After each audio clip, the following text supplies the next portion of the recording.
Hello there, and welcome to Sync Music Matters, a podcast that explores the beautiful relationship between music and the moving image. My name is Jim Hustvedt, and I'm your host on this journey, as each week I seek to understand the people and the process behind the best music in TV, film and games. I'm talking to composers, but I'm also talking to editors, music supervisors, directors, and anyone else who's involved with the synchronous process of pairing audio and visuals. And in today's ep, I'm talking to the wonderful Hannah Peel. Hannah is a multi-award-winning composer, artist and producer. Last year she won the Ivor Novello Best TV Soundtrack Award for her score to Sky's Midwich Cuckoos, starring Keely Hawes, having previously won awards with Royal Television Society and Music Producers Guild.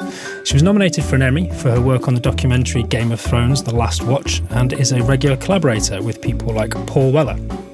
She's currently collaborating with Anne Nikitin, dabbles a little bit in theatre, including productions with Sadler as well, and if that wasn't enough, she's also a BBC Radio 3 presenter. Hannah Peel, thanks for joining me. Oh, pleasure. It's great to be here. Thank you. So I always get a little bit excited when Northerners come on. Yeah. Don't ask me why, just obviously because I'm a Northerner. But you, whilst you have a Northern accent, you're technically not English, are you? Hail from Northern Ireland. Where do you consider yourself within that? Do you think of yourself as Northern Irish or Yorkshire?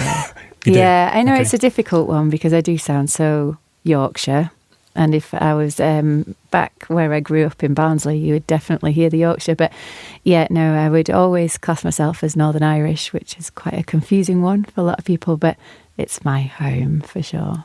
Fair enough. Well, I'm still excited, even though you don't technically class yourself as Northern. But so if Northern Ireland played Barnsley in a game of football, you would be supporting Northern Ireland. God, that's a difficult one. You can have a think about it. We'll come back to it. But I'll start where I always start, which is if we were to rewind to when you were a young girl, sort of around the age of 10 or whatever, if someone had asked you the question, what would you like to be when you grow up, what would you have replied? Do you know, I think at that time I probably would have said a pharmacist, which is the oddest reply, I guess. My auntie runs and does still run some pharmacies in Northern Ireland, and as a part-time job when I was that age, I think she used to pay me a £5 for the day to go in and stand there and maybe dust some shelves because I was just desperate to do something. And I loved it, you know, like at the time she had this big old mahogany wooden counter with the big old till, you know, with the buttons that stand up on their own, and at the end of every day, she would, in my mind, mix the potions to go out to everybody. So I found it fascinating, and I was allowed to, get the pestle and mortar and crunch up a few things. But I guess that's all I knew at that age. And I was doing music, but I was only playing it as an instrument in school. Never would have thought of anything else. Or maybe a detective. I would have liked to. Yeah, I was really into wanting to be a private detective. Was there the TV show or anything particularly that you watched, that Inspector Gadget or something like that? Yeah, a little bit probably. But, you know, do you remember those big folders you used to get, and then you collected the magazines from W.H. Smith every week? And the one that I was really attracted to was like a spy collection. So then you would get the information of like how to make wire telephones and stuff, you know, in a child's language. But I thought it was just brilliant. I think that, and that whole scientific exploration, diving into stuff, finding things out, has stayed with me throughout my career and my life, actually. I really love researching and finding things. So that was a definite start to something there. Amazing. So what was the progression then from, you know, aspiring MI5 agent to, obviously you were doing music in the background as a hobby, but how did that develop into a career that you're at today?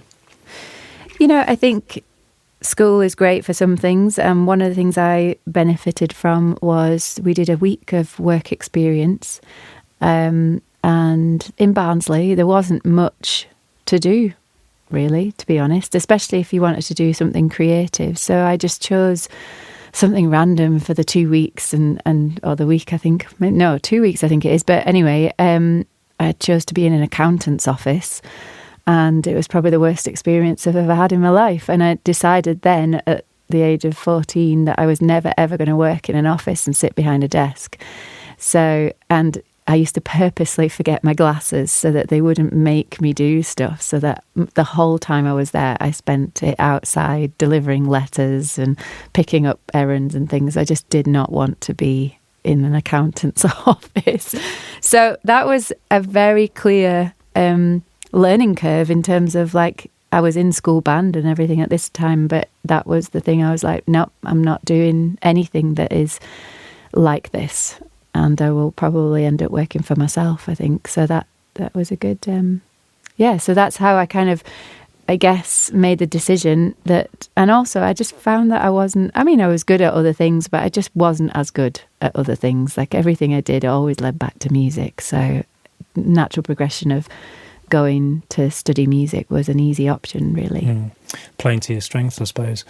I'm interested because obviously growing up in Yorkshire as well, in Leeds, music was never really presented to me as a viable career option. It's something that had quite a convoluted path. I too made the decision I'm never going to work in an office. Unfortunately, I was in my sort of mid-20s by that point. But how did that journey happen? Because if your school was anything like me, it's like people don't really know what careers exist within the music industry, and it's how did you progress through that and find a career? Yeah, I'm smiling because I remember the careers office, that you used to have to go to and tell everybody what tell the person in there what you wanted to do. And I was presented with the army flyers of being in an army band, and that was the job.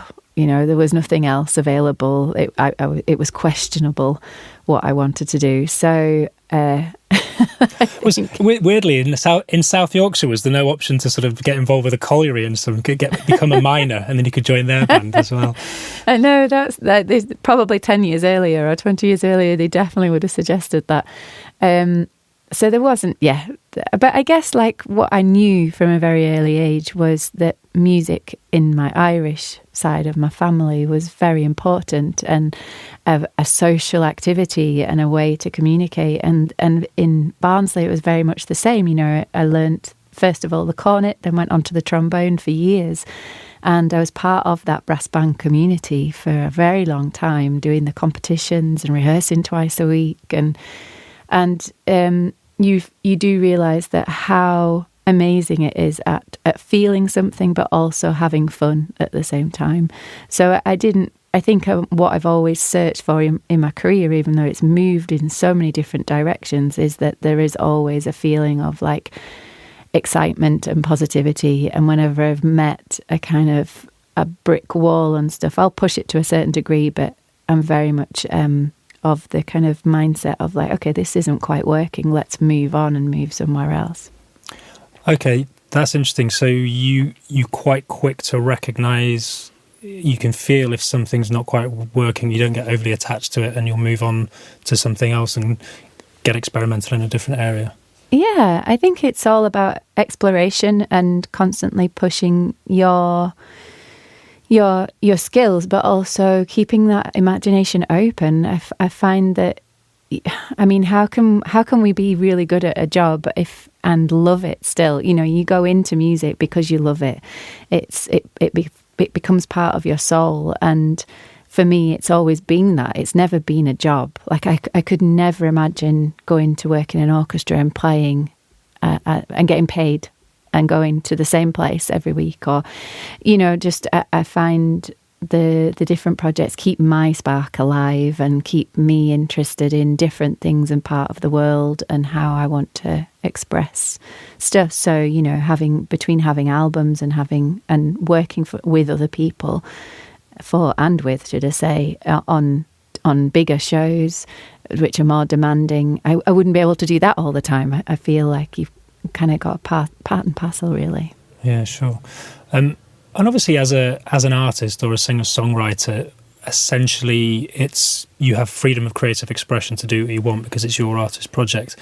But when it comes to working to brief, or you're sort of collaborating with someone else for TV or film, I often find whilst people say that they want something very edgy and new and different, people are also quite attached to what they know. How do you bridge that gap of providing obviously the right thing, but also retaining that freedom to experiment and do something, different or irreverent, if you will, whilst at the same time making sure that you don't freak people out too much?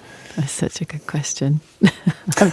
I'm so smiling because this is like I'm going through this right now where, you're up against people wanting a certain sound. And I think the way I've shaped my career allows me to be artistically creative in a way that if there is a project that turns, for example, say you're working on something or like you think you go into it and people are like, we want sci-fi and we want like electronic sounds, and then it turns to a different direction. I think I've got to the stage where I'm not afraid to say, that isn't me, I don't do that. There is a kind of a benefit to being able to say, look, you've hired me because of this, because of the artist, if you know what I mean, as well as just a composer.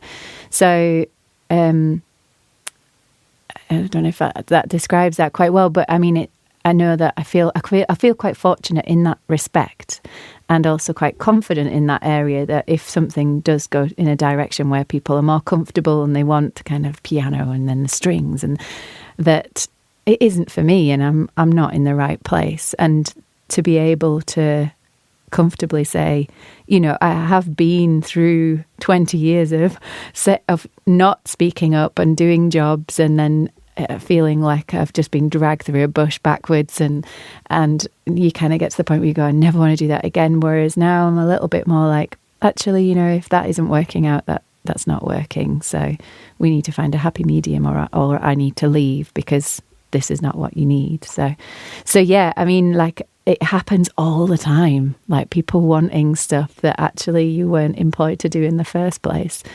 And I guess it's all part of the projects in that respect. So it is quite nice to be able to then go and do your own album and feel like you've got creative control over that. Yeah. And it's tricky, isn't it? Because when you first start out, it's very difficult to say no to work. You literally just take on everything, but actually there is definite merit to playing to your strengths and knowing. And has that been useful then for you, having a distinct artist identity? Because I suppose creatively people know what to expect, because you have obviously you're merging worlds as well, because whilst if your artist project is more synth based, then you are going into the realms of working with orchestras obviously. But does having that clear creative artistic identity help, do you think, in terms of people knowing what you're about and what you can do? Absolutely, yeah. I think one of the things I learned when I graduated in Liverpool.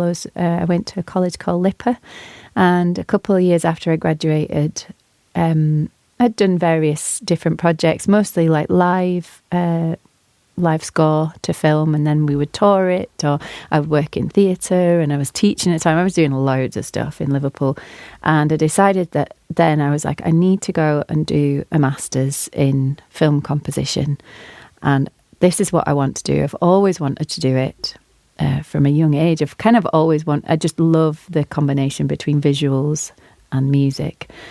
And the only one I could find at the time was at the Royal College of Music. And I'd obviously come from a very pop background.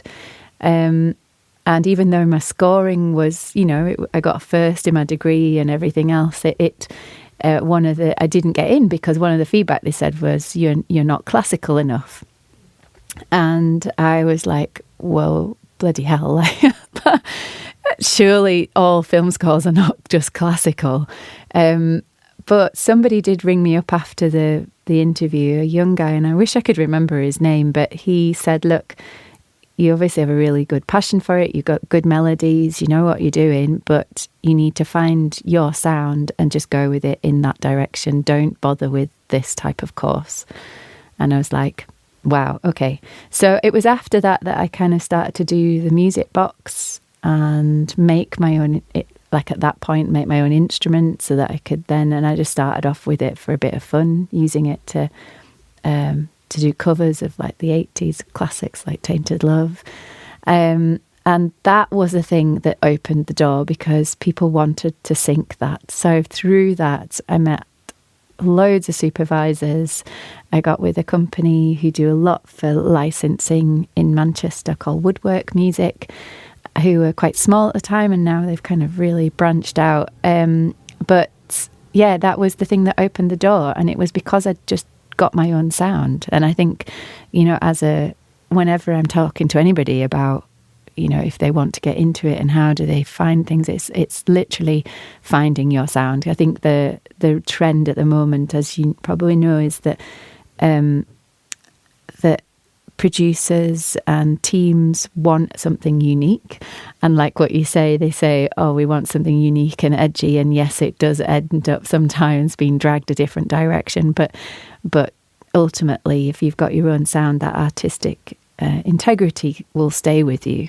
And you'll always be able to kind of go back to it. Because also, like, you know, sometimes when you're working on productions, you can get dragged so many places that you lose track of yourself and lose track of what you intended to do. And sometimes you feel like when you're being asked to score a scene 10 times that actually you start to doubt yourself and go, am I actually any good at this? And I feel like I'm constantly in that state, but it's always the fact that I have records and I've got other interests going on that it keeps me sane and moving forward and wanting to do it again.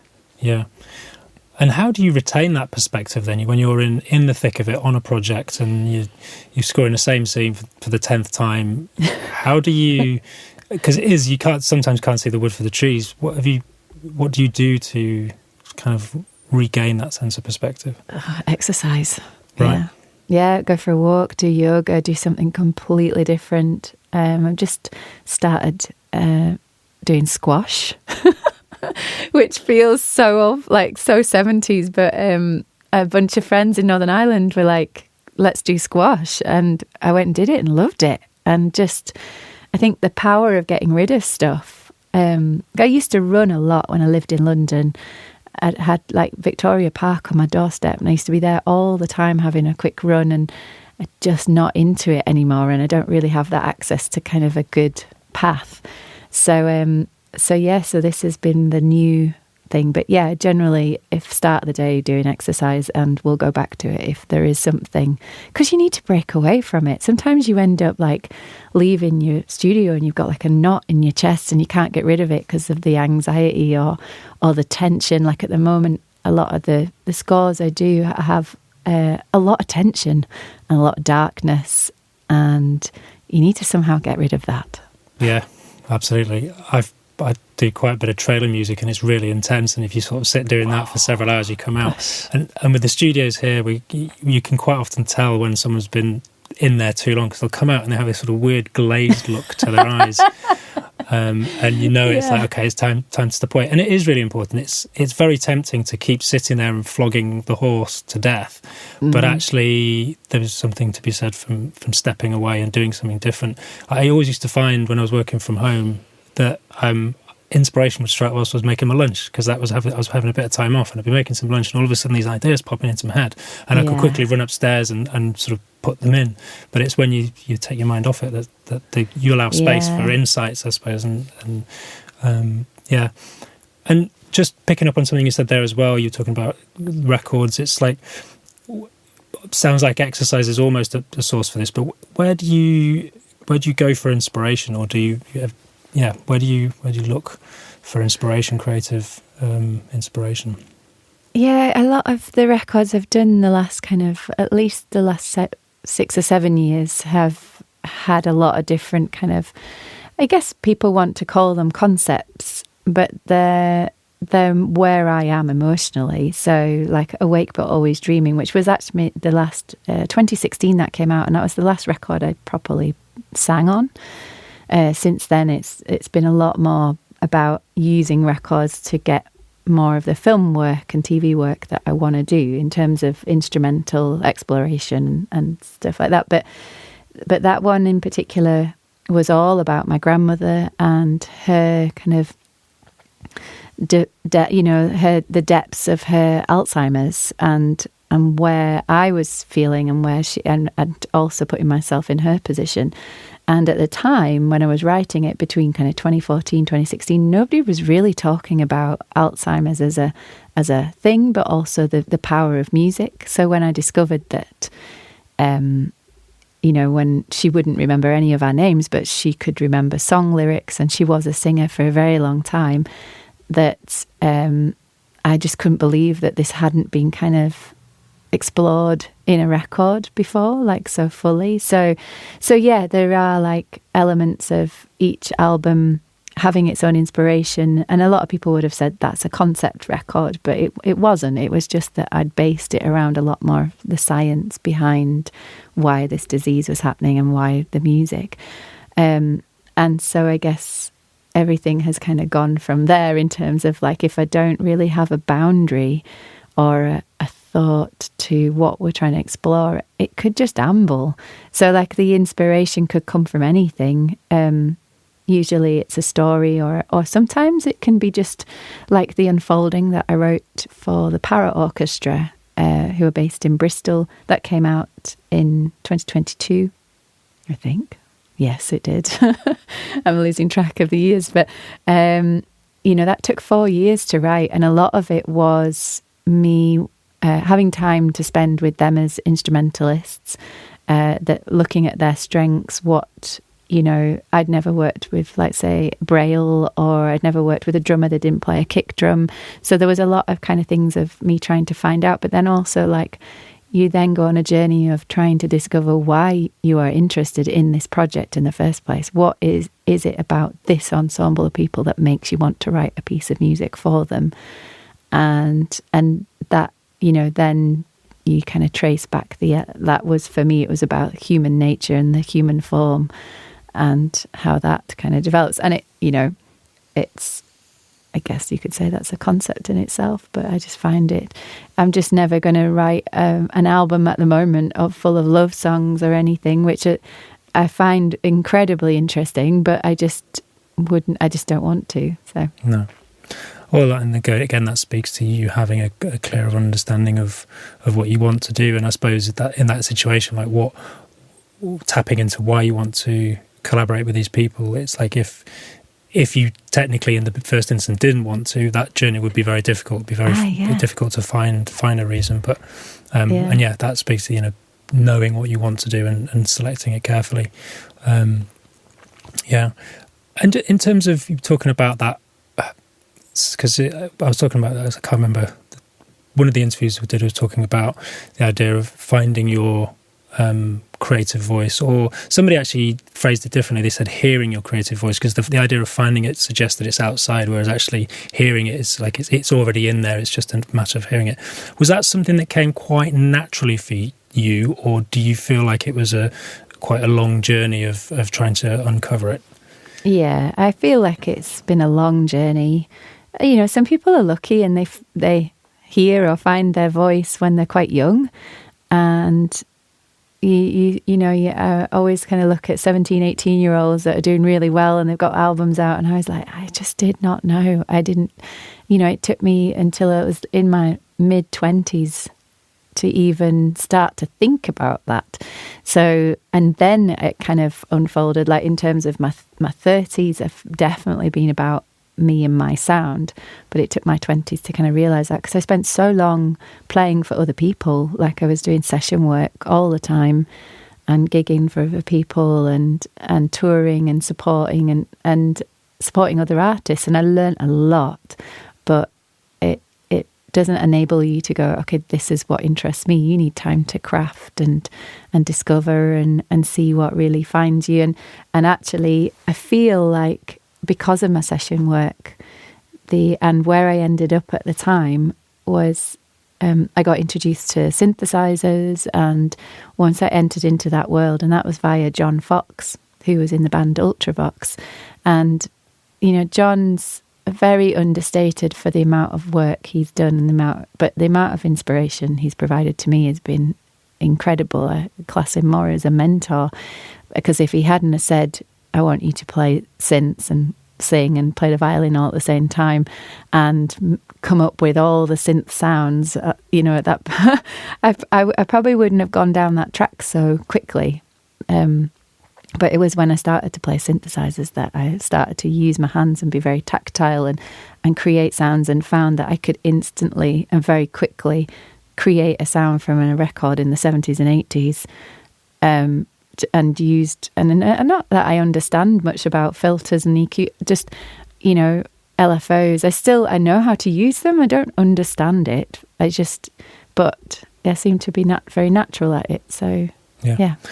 So does that imply then that because I always think with composers or musicians as well, but there are certain people who are kind of more theory-led, and then other people who are more led by the ear.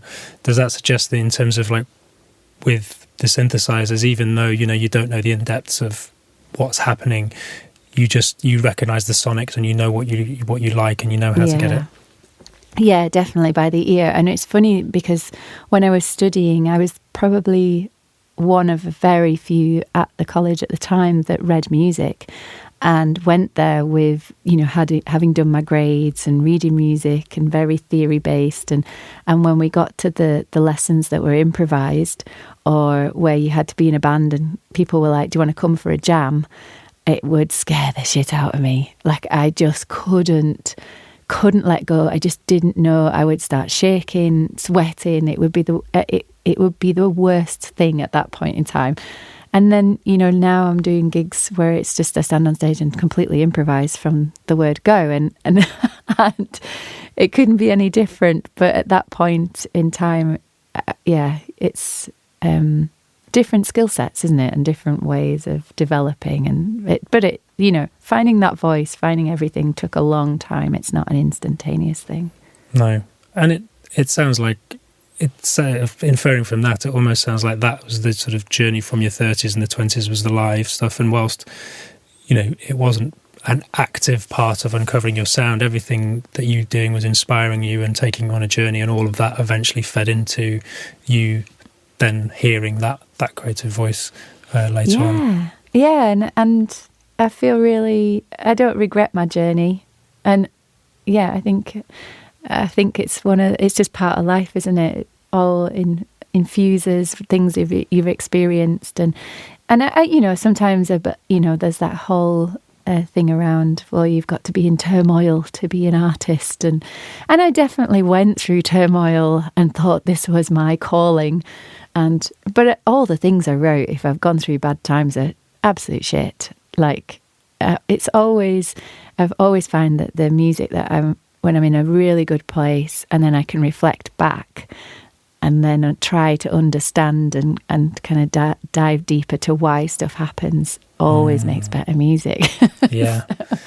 But it's so personal to anybody, really. But that's my opinion. Yeah. There is this sort of cliche of the struggling artist, and it's this. But it's I think it's Elizabeth Gilbert in Big Magic, the book. She talks about there is generally struggle in creativity because you're wrestling with ideas and it doesn't always happen straight away. But that's not to say you have to be having a horrible time in life in order to create. It's just that there's a struggle in the process sometimes.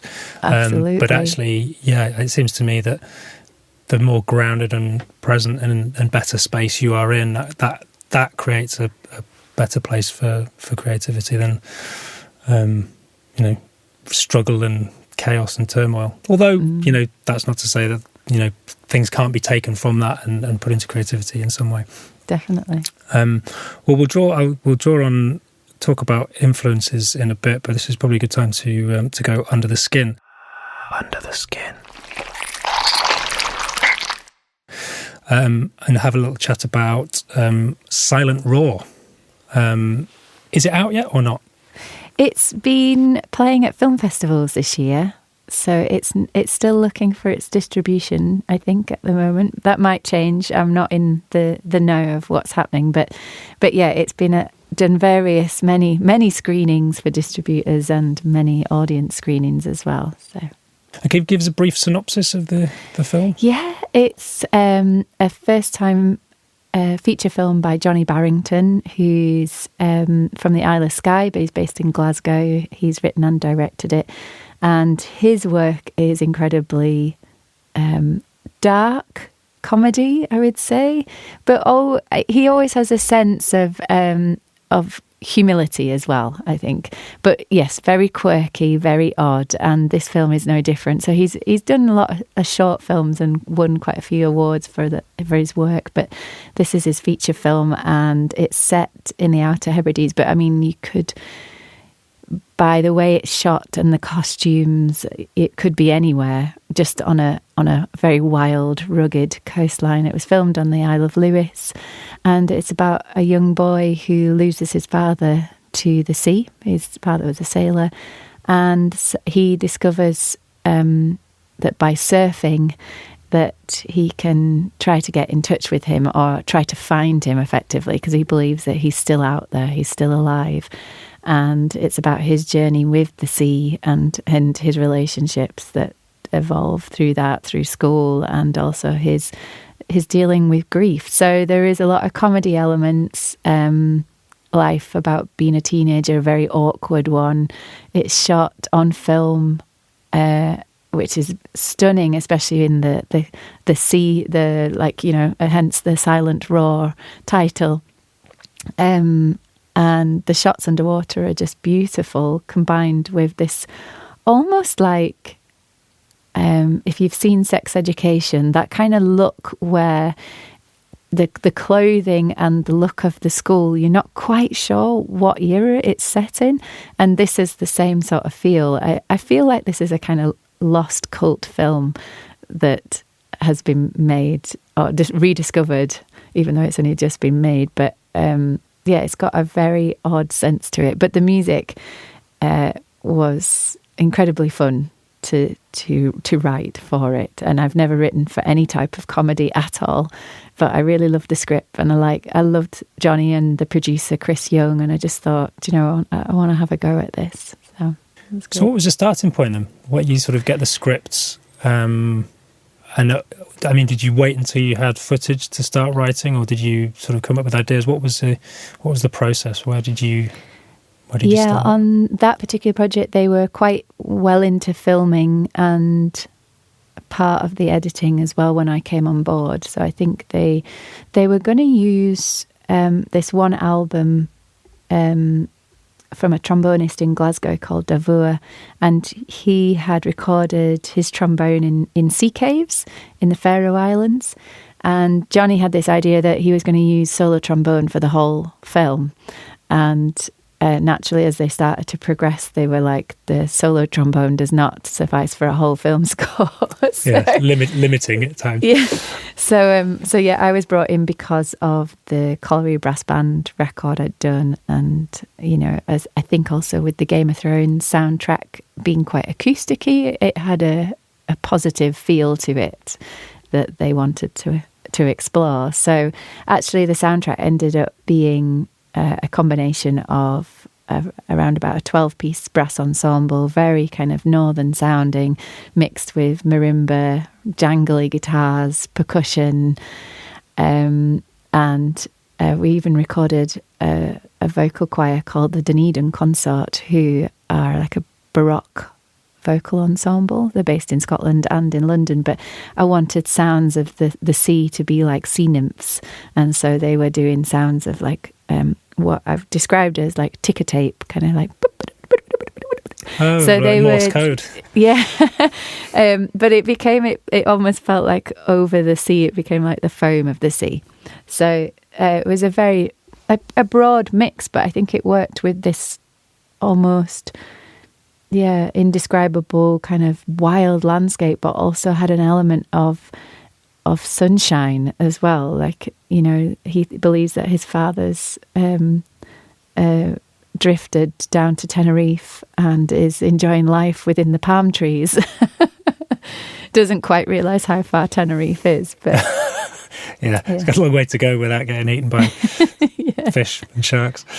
It's interesting there because you're taking the choir, you're taking the brass band, you're bringing these sort of cross-pollinating these different, I suppose, musical backdrops. I think something that's quite apparent in a lot of your work as well is the sound design. It always feels like you're looking for kind of unique sonic textures with things around you. Was that something you brought into this score as well? Yeah, definitely. Yeah, absolutely. And yeah, it's funny, isn't it? Until somebody points that out, you don't quite realise that you do that. But I very much like, as a starting point, even if it's just a palette, to make stuff, even if it becomes a drone in the background that then gets taken out, there is always an element of creating stuff to sit upon, and then using that to then add an effect. And, the TV show, the Midwich Cuckoos, a lot of people thought that the sound design, it was sound design, but it was the music, and there was very much a blur between the both of them, and that is very much what I do with composition. I find it quite interesting to use things that push something that isn't just an instrument.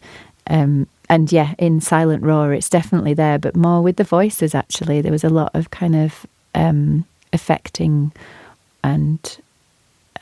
Yeah, the production is always really important for me. Yes, as I was going to say, I think that's obviously within what you were talking about earlier, within the strict realm of composition, you tend to sort of think of working with traditional instrumentation and writing for orchestras or sections or whatever. The production side of it is, and obviously you have that with to a certain extent, the sound synthesis, but the production is where it's like gets interesting with just going around a room and finding unique things to tap or bang or textures to bring in. And I love that. I think it's interesting you say about blurring the lines between music and sound design, because I do feel that's where really interesting things start to happen. And it's great, I suppose, when that's done so flawlessly that people think, oh, that was great sound design. No, that was all part of the music.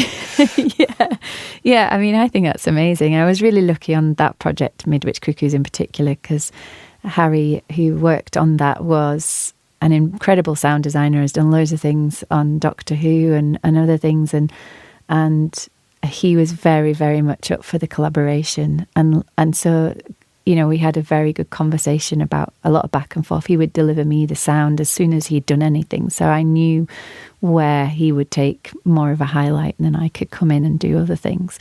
And that I've never had that fluidity since or before. It's been very much like the sound designer does their thing and I've done mine. But yeah, there is an element of always wanting that again, because I find that really exciting, and it should be seen as one department rather than as separate entities.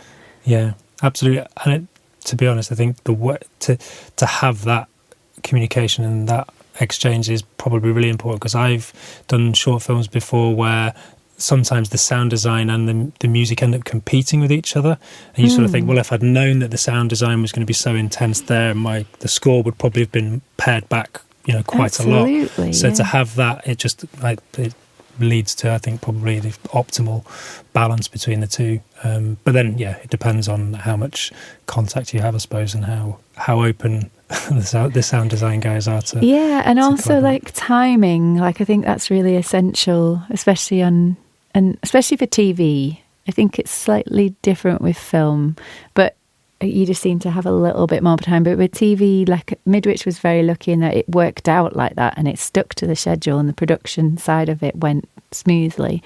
Whereas, like, sometimes you're just thrown in, and it seems to be more this last year that there is no lock of film. Like, you're constantly writing to changes in the edit, which is insane. Like, it feels like you're actually going mad. So already you've got a job where you have to write a lot of music, but then on top of that you're then rewriting it again. So yeah, it's less time to talk about how something is working with the sound designer, I feel, and it's a shame. Like, it could be a lot easier, but anyway, we'll see. Yeah. And how do you manage that? Because I often think that time pressure, or pressure generally, can stifle creativity. And obviously with TV, there is generally that can happen.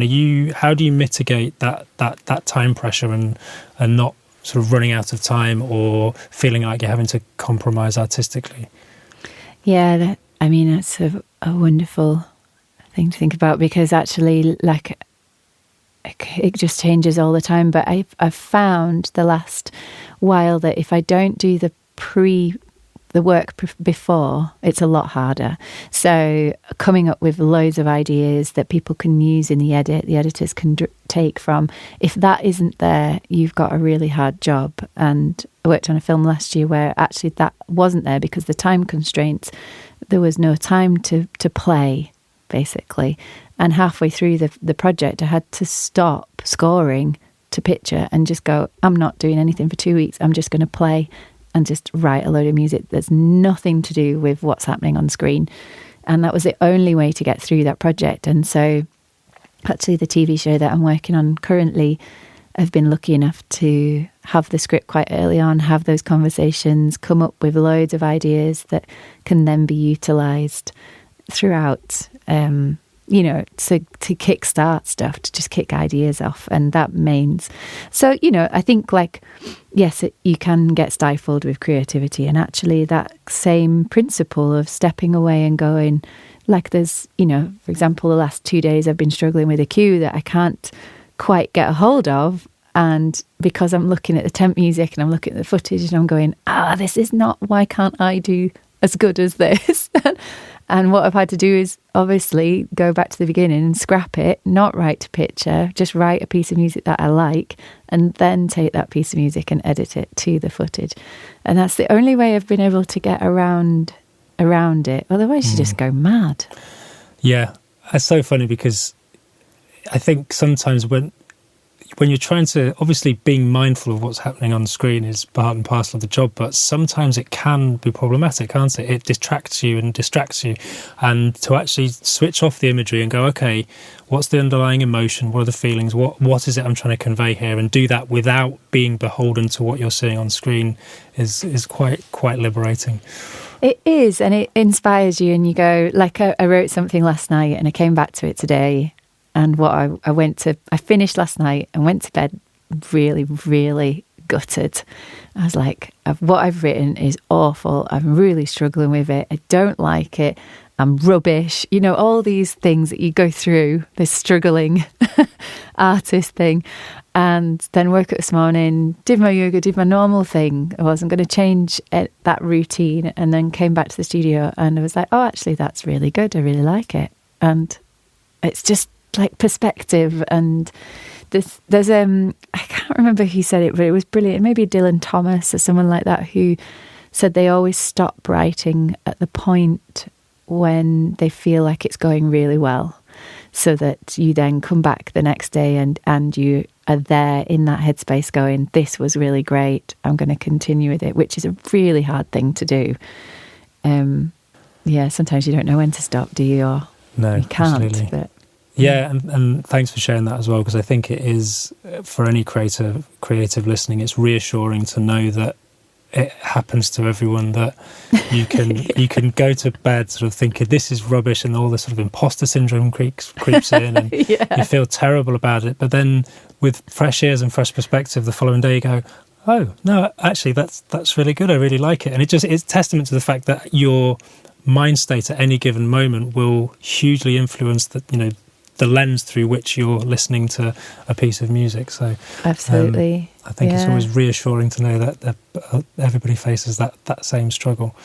And interesting as well about what you were saying about the prep work. And this is something I spoke to Stephen Harron about, his Dark Materials, and he was saying that Lorne Balfe, who scored that, this seems to be quite common in much more common in TV nowadays, is that essentially composers will submit a whole suite of music for the editor to edit to and to use. So therefore you end up, I suppose, first of all, it gets you ahead of the game because you know what cues are working on, what aren't. But it also means hopefully you are there's less, the temp tracks are your own music rather than someone else's. Because there's that old problem with temp tracks, is that people get very used to hearing things a certain way, editors, directors, and then anything short of that exact piece of music it's very difficult to sell them on your cue. But if the editor has scored something with pretty much entirely your music that you've submitted in advance, I think that probably makes the process a lot easier. Yeah, absolutely, it does. Yeah, I always find it quite gutting when you've submitted loads of stuff and then they still don't use it. Which can happen. but yeah, it does help massively. Yeah, I suppose you could reconstitute it at some point. Does it?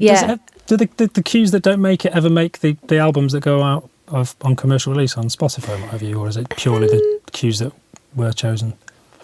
I can't think of anything directly.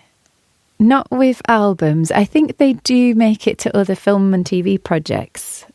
Like, for example, when it was lockdown in 2020, I must have pitched, I don't know, for 4 or 5 different projects within the space of maybe like 2 or 3 months. I think there was that period where there was a lot of people pushing for projects and then wanting them to come into action once things were back to normal. But what we found, obviously, was we weren't back to normal for a long time. But and because I was pitching, I was writing a lot of music, and there was melodies and a couple of themes that I'd used for a pitch for a film which I didn't get, that became one of the main things in Midwich Cuckoos. So it, that recycling is really important. There's always a hope that it doesn't, you can save something. And I still have like a melody on the piano in my head that I've had for probably 10 years that still has not been used for something. And I'm waiting for that day. One day. It will get used one day. It's so lovely. And I've tried it on an album and it doesn't work. And so it's definitely written for some kind of romantic Italian scene somewhere. Yeah. So do you have a hard drive on your folder, which is basically your sort of ideas box with sort of lots of all definitely. the stuff that never made it? Also, like, it's easy. It's just easier to start if you've not got a blank page. So even if you scrap what was there originally and you could go in a different direction because you've saved it as something else, but it's just easier to start with something. So we'll touch briefly on The Scoop as well, which is what you've just been working on with Anne Nikitin, which is out later this year. Can you tell us a little bit about that, little teaser?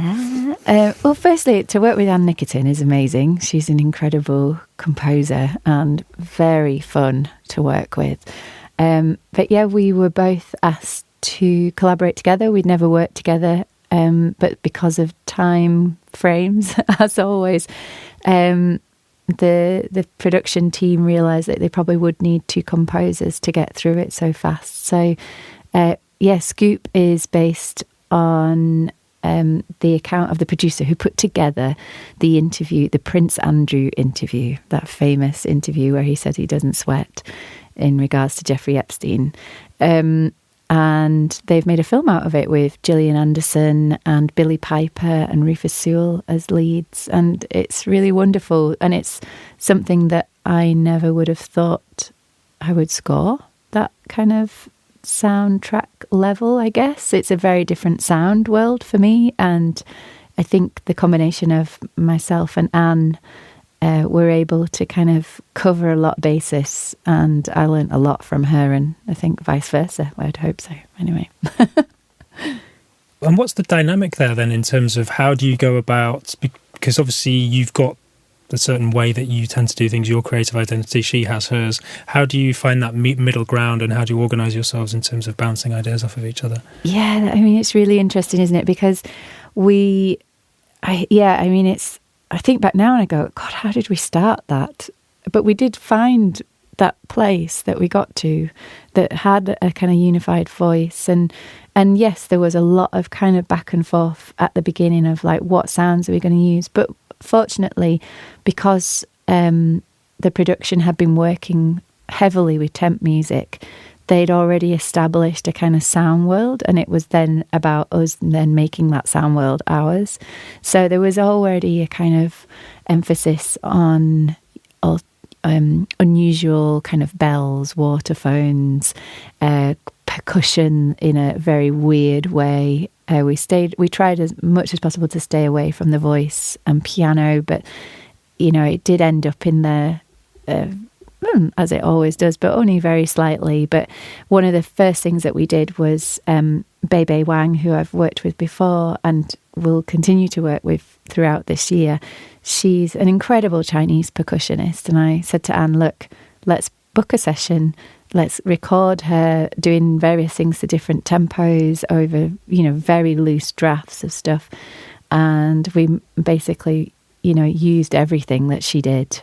All the bells. She brought water percussion. She dipped cymbals into and bent the sound into the water, and gongs, and used the Super Bowl percussion sticks to make these great sounds. So a lot of it was us then making a toolkit out of her and then placing her on the film. So that gave us this kind of solid sound for the basis, and then we could do whatever we wanted on top and take it in directions. But yeah, finding the kind of the theme and stuff took a long time and a lot of back and forth until we eventually got it. Nice. And it sounds like, again, that was that unique sonic texture that you found with Bebe Wang was kind of at the heart of it, and then you're sort of building around it. Yeah, because it's so weird when that, the film itself is like a kind of real in-depth look at the BBC and the royal family. So the kind of normal thing would to be, okay, it's got status, you need an orchestra. And actually, Sam, who's the main character in it, is like, just against the grain in every aspect of the typical BBC and kind of like a converser with the royal family. So it was good. It was good. The percussion and everything else worked out really well of describing her story of like how she put it all together. Yeah, amazing. That sounds exciting. So that's to come this year, 2024. Yes. Awesome. Well, that's probably a good segue into getting a taste. I often think, and we sort of touched on it earlier, but we are very much shaped creatively by our influences, particularly during the time period maybe of from 10 through to sort of 20s. Like the music or the art that we consume goes some way to inspiring how we create ourselves. Are there sort of particular influences that you can think of people? They could be bands or they could be artists that you think have really shaped who you are today as a creative? Yeah, absolutely. Yeah. My mum was a teacher, and we didn't actually have a lot of music in our house, weirdly, considering that my dad plays guitar and sings and my grandfather was, but in the actual house there was no kind of like record collection. Or so actually when she used to bring home my mum kind of educational packs from school, sometimes they'd have like the tapes that came with them. So there would be like Holst the Planets, for example, and I put that on cassette and I was just instantly blown away. Like, those sounds that it will never leave me, the impact that I felt once I heard that come out of the stereo. But we had a great neighbour who was into music and had a very good vinyl collection and a great surname. He was called Mr. Boocock. And he said to me, I have a record for you if you promise to take care of it. I think I must have been about 8 at the time. And it was the greatest hits of the Carpenters. And as soon as I put that vinyl on, obviously shown how to do it and heard it coming through and saw it spinning on the record player, heard the song, Why Do Birds? It just sent shivers down my spine to the point where, it's the kind of song that just, as soon as you hear that voice, like it just makes you want to cry. And that was the first time I ever felt those emotions. And throughout my teenage life and early 20s and late 20s, but like vocals were always very much a part of my music background, like culturally, either playing in bands or playing with friends. It was always based around songs and singers, and that eventually led on to Joni Mitchell. And I absolutely adore Joni Mitchell's work. But also, like, I think then the other side of it is the Holst side has then led on to things like Ennio Morricone and people like Bernard Herrmann that I just, although I don't write music like that, I find it so inspiring. It just lifts you to a different place, and it's that lift that I find really exciting. Amazing. And what about because I often think, particularly with anything, particularly when it comes to scoring film, I always talk about Star Wars. I think for me, Star Wars was this incredible thing, and I think a huge part of that, I didn't note at the time, was the score. Are there any particular film scores that stick out in your mind as being influential, or almost just sort of seminal in terms of when you heard them, you went, whoa, what's this? Yeah, I mean, like there was always like the soundtracks that came out in the late 90s, that there was that kind of run of soundtracks that were led by songs, weren't they, more than the soundtrack. And, like Romeo and Juliet, like changed my perspective as a teenager of what could be potential in films. But the Deborah's theme in Once Upon a Time in America, Ennio Morricone's score, that moment that you hear the theme and he's looking through a hole at the girl dancing in with the dust on the wooden floor, and the music is just, I think at that point when I saw that film, I was just like, that's it. That's the thing that tells you about the melancholy and the loss, but also like childhood and adulthood and the transition. And I think that feeling has always stayed and always that kind of reflectivity of stuff. And I don't know whether that's because I was always moved about as a child. We were either in Ireland or we were in Yorkshire, and there was always this kind of reflective nature of when you were in the other place. But yeah, that moment and that piece of music, I just think is incredible. And apparently it wasn't even going to be used. It was just a theme that he had from a different project that wasn't used in that, so he put it on this, and it worked perfectly. Wow. Yeah, that's amazing. And it's interesting listening to you talk as well, because it's all about it. It's music eliciting a really powerful emotional response in you, and I think this is ultimately what you do. What we do is it's about creating that emotional response, eliciting that emotional response in somebody, and heightening that sense of emotion, heightening that sense of engagement or connection with the visuals, and it's really powerful. Yeah.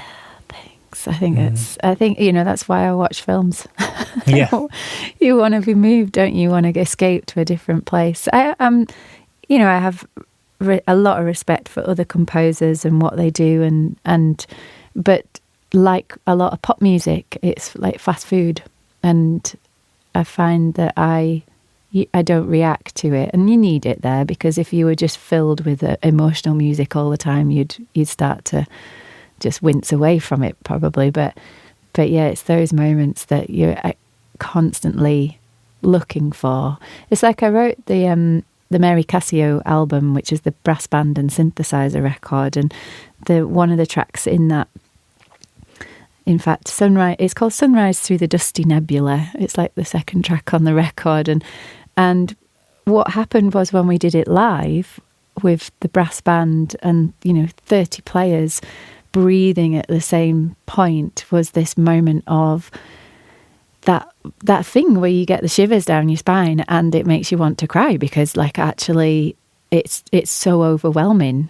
Like it's just sound that just it moves in a certain way, and it was almost like I was like, God, did I write that? Because you don't think it when you're working with MIDI. Sometimes it just takes the live instrumentation to make that happen, and I think that's why I don't just work in electronic music. I do find that I have elements from other stuff that is always at play, because it's that and now my brain's gone blank. Who wrote Humanity? Yeah, but who wrote Chariots of Fire, Vangelis, of course. He always has a lot of quotes, but always said about the combination of synthesizers and orchestra, and that there should never be a distinction between them. A synthesizer has every right to be in an orchestra as a violin. And I always agree with that. I think in the right context and written in the right way, it works. Yeah. Well, and as well, I'm always a staunch advocate of not necessarily just with synthesizers, but certainly the more we work in the digital realm and we do use MIDI and electronic elements, there is an organic feel and nature, a humanity, particularly to someone playing an instrument or singing or what have you, which just adds something that can't be recreated through electronically, that is as good as virtual instruments get.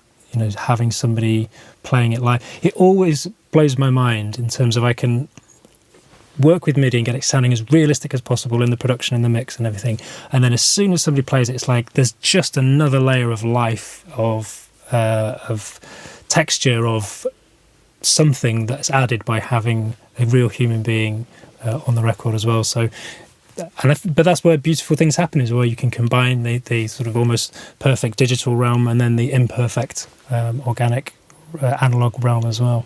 Yes, yeah, makes it exciting. Yeah, absolutely.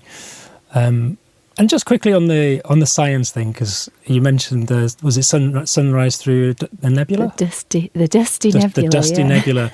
And there's particle G1, and there's a number of, like, when you go through your track title, particularly for your own artist work, there's a lot of scientific, for want of a better word, geekery going into the titles. Where does that come in? What's the sort of science element and your fascination with that? Yeah, I guess like it is the I guess that exploration that we talked about at the very beginning, the discovery of things, and I find the research really interesting. That record in particular with the kind of the particle G1, and they were all just points on the map on the way to Cassiopeia, which my character at that time was on. So I guess like it's sometimes like I find I had to laugh because there was like this thing in Ireland. Somebody posted, crazy shop names and stuff like that, or business names, and play on words and puns, and kind of almost taking the mickey out of oneself, which is very much an Irish type of humour. Playing the lower card, but by making somebody laugh, you end up kind of it elevates, yourself in some senses. That's very much an Irish thing, but. I realised that actually quite a lot of my albums and track titles are a play on words or puns or like evocative. Like on my Fir Wave record is called eco-vocative. Yes. And I didn't realise this until I saw that, and I was like, oh my God, what an idiot. But anyway, it seems to be something that I do, and I like the kind of making up of new words and things as well. So I mean, I definitely noticed it, and I actually do the same with the names for cues. I will always try to do weird plays on words because I just think it makes the editor's life a little bit more interesting as well. It's like, oh, I wonder what this one's going to be called, something. But you get to the end, you get sort of 3 or 4 in with the puns, and they start getting really tenuous, and I think that's sort of partly where maybe it becomes even more fun. I named one today Grabby Granny. There's a granny that grabbed something, and I was like, it just made me laugh. It just kept the lightness of the dark going. Yeah, absolutely. Why not? Amazing. Well, thank you so much for taking the time to chat. I think that's probably the perfect place to wind it up. I do want to finish with the quickfire questions. Nice. Well, the first one. This is the deeper of the questions. Is what's your favourite biscuit? Jaffa cake. Is it technically a biscuit or a cake? Oh, it's a biscuit. Comes in biscuit form. Comes in bite size. And also, it's not about the biscuit really. It's about the process of eating it. It has to be eaten in a very certain way. So. Oh, and what is this way? Nibble around the edge of the orange jelly, then pick off the chocolate, then eat the jelly, then eat the cake. Okay, so yeah, it's a bit like something people have a similar process with a bourbon or a custard cream or an Oreo, don't they? There's a special way to go about eating it. Tunnocks tea cake, yeah, absolutely. Yeah, I do pick off the chocolate of that, and it's so gross sometimes. I think, why have I done that? But then you scoop out the marshmallow, and then you eat the biscuit, and then you eat the marshmallow. Interesting, yeah. But that assumes that each individual part is more delicious in isolation than it would be if you were combining. Yeah, absolutely. But there is a weird thing with Jaffa cakes is that, I don't know whether this is, scientific, but a biscuit, when you leave it out, will go soft, and therefore it's a biscuit. And a cake, when you leave it out, goes hard, so therefore it's a cake. And I think Jaffa cakes go hard. Yeah, they do. I had some last night, and they've gone hard. Oh, and they're not angry. They're not good crispy, are they? No, I was really angry that I hadn't put them in an airtight tin. Yeah, absolutely. You need to get your Tupperware collection out. What's a little known fact about you? Although I haven't done it on this call, I don't know why sometimes, but I hiccup every day. Oh, really? Every day? Every day, yeah. It's a good strong hiccup, and I say hiccup when I do it, and I don't know why. It's just ever been there since I was a teenager. But yeah, I do have the hiccups every day. And when I don't get it when I'm doing a concert or like this interview. Recording vocals. Yeah, I just don't get it. So I think it is, I mean, hiccups are to do with your diaphragm. And so maybe when I'm chatting to somebody or I'm presenting or something, I'm engaging my diaphragm. And when I'm not, then I get the hiccups. So it's normally something you can just be sat working on something and all of a sudden, I mean, is it an isolated hiccup, or are we talking an attack? No, it's an isolated hiccup. Okay. Well, there you go. There's no fact. What scares you? Cows. Cows? In a really? field. You got a cow phobia? Yeah, not when they're behind their farming bars or behind a wall, but if I've discovered, because I've been spending a lot of time in North Yorkshire and a lot of walking, and I love walking, and I can just about get through a field if there's sheep in it, but if there's cows, I will have a panic attack. I'm so afraid of them, and I don't know what it is. I've never had it before, but yeah, the last kind of 6 months, it's been a phobia of cows in a field. Yeah. Well, it's funny because I was walking around Harewood House over Christmas, and there's a section there where they've got a lot of sort of Highland coos, and there's a group coming through a gate, and they could see the cows ahead of us, and we just come through the middle of them. And there was a lady who was very, very nervous. She was going, "Are they all right? We're going to be okay? Will they leave us alone?" It's like, yeah, they should be fine. I know. Reason points to the fact that they won't come near you, and they're almost afraid of you. I know all these facts, but still, I cannot face going through a field of cows. Like, I have to either stick to the wall if there's no other way round, or just always have an out. I think they're very inquisitive, and I think they're beautiful animals, like the beautiful eyes, but they're so inquisitive, and sometimes they just come towards you, and I'm just like, you're going to kill me. So I don't know what it is, but yeah, currently it's cows. There's brutal cows. And finally, what piece of advice would you give to your younger self? Oh my God, so many different things, but I think that, I think this is just something that I've learned through time, and the way you're brought up is obviously a play on things, but I've always wanted, or when I was younger, always wanted validation of stuff. So like, if I did something, is that good? Have I done the right thing? And that's definitely formed a lot of my career, probably up until the last few years, but I still like the validation of stuff, and I just wish that if I could talk to my younger self, I'd just be like, you don't need it, just take risks, because I think I would have done a lot of different things in my life if I'd have just not needed that. Yeah, I think that's the important distinction, isn't it? Is because I think we all want validation, which is fine, but it's when you need it. It's when not having it becomes an issue. Because obviously particularly with anything artistic, it's highly subjective, and one person might love it and another person might hate it. And something interesting that Stephen Warbeck said about it, it's not that it's good or bad, it's just whether it's right or wrong for that specific moment in time. Yeah. Which, but yeah, if there's a lot of freedom to be had in not needing the validation, and not. Yeah, and you can take it so personally if it's not there, and that's not.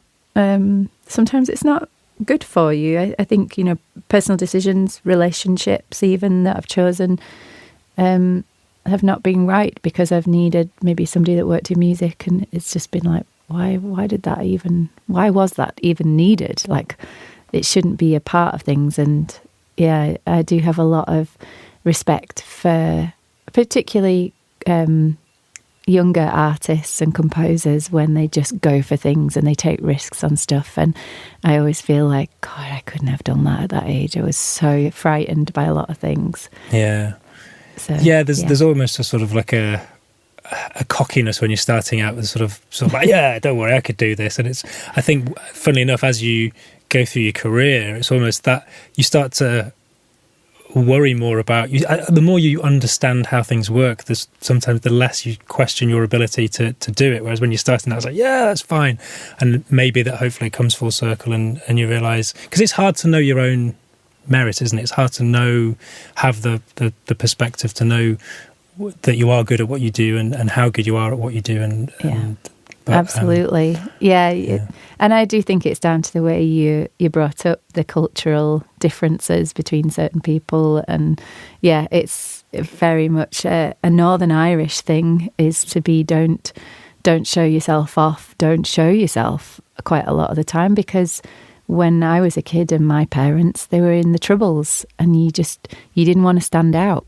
You'd be taken down if you were stood out. So. And then you ended up in Yorkshire, where it's very much about, rather than pursuit of the positive, it's about avoidance of the negative. So like the idea is like, would you like a cup of tea? Well, I wouldn't say no. Or how are you? I'm not bad. Yeah. I'm not committing to being good either. So it's sort of interesting cultural differences. Well, thank you so much for taking the time to chat. It's been an absolute pleasure. Some wonderful pearls of wisdom and always very reaffirming and interesting to know your process. Where can people find you if they on social media and that malarkey? Yeah, I'm there. I'm often tweeting about the Radio 3 shows and things like that. So there's lots of amazing music that we play on Night Tracks if anybody wants to listen in. Myself and another presenter, Sarah Moore-Peach, we swap weeks on Radio 3. That's like 11 o'clock from Monday to Thursdays.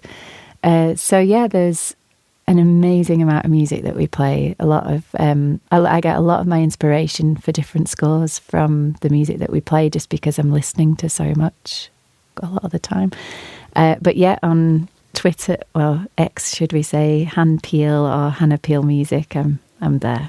Okay, amazing. And just quickly, what's the premise of Night Tracks? It's late night listening, but a lot, actually, I say that most of our listeners actually listen back during the day when they're working, but everything's got a kind of a pace to it, and there's no silence, but it is music from all over the world, all different genres. We play things that are medieval right through to electronic, from folk to country to classical, but all with a kind of late night vibe to it. So you do get a lot of kind of experimentation and sound as part of that. And that's the vibe. There's usually because it's Radio 3, there is an element of having some classical instrumentation somewhere, or if there isn't, it will be kind of folded either side in the tracks with something, either a Baroque choir or... it's always got an interesting story, and a lot of the music we play is independent. So it's a lot of composers, artists that are not necessarily on a label that are being promoted with radio pluggers. A lot of the music comes from my producers and me finding stuff on Bandcamp and seeing somebody release something and like I'll just be reading, Facebook or something, and I'll be like, ooh, that sounds really interesting. I'll listen. I'll be like, perfect. So amazing. Yeah. And I reckon you've got a great voice for late night radio as well, a sort of soft, warm, relaxing tone. Thank you. Yeah, when I first started, there was a bit of a kind of backlash on social media of like, oh, these northern women or soft spoken. I was like, that's just how I talk. Like it was as if you're putting on a voice for the duration. Yeah. I mean, we probably were in the very beginning. It's been going for 4.5 years now, but there is a tone that we use that would be very slow, like, hello, I'm Hannah Peel and welcome to Night Tracks. It's that kind of personable, very close mic action. Can you do quickly now? Can you do a hi, I'm Hannah Peel, welcome to Sync Music Matters? Hi, I'm Hannah Peel and welcome to Sync Music Matters. Amazing. That's the new that's tag my full broadcaster. Yeah, amazing. Well, thanks again, Hannah. Very welcome. Thank you very much. Bye. Thank you very much for listening. If you've enjoyed this episode, and given that you've listened this far, I feel you might have, then I would be honoured and incredibly grateful if you could take a moment to subscribe, rate and review on your podcast platform of choice. By subscribing, you'll automatically be notified each time a new episode drops, and by rating the show, you tell the artificial intelligence that will soon be running the world that this podcast is worth listening to. I certainly get a lot of insights and value from these conversations, and I genuinely hope you do too. If you'd like to get in touch with the show, then you can email me, podcast@larpmusic.com. Larpmusic.com is my digital abode, and the home of the podcast is larpmusic.com/Sync Music Matters Podcast. And Sync Music Matters Podcast is hyphenated. Thanks again for listening, and until next time.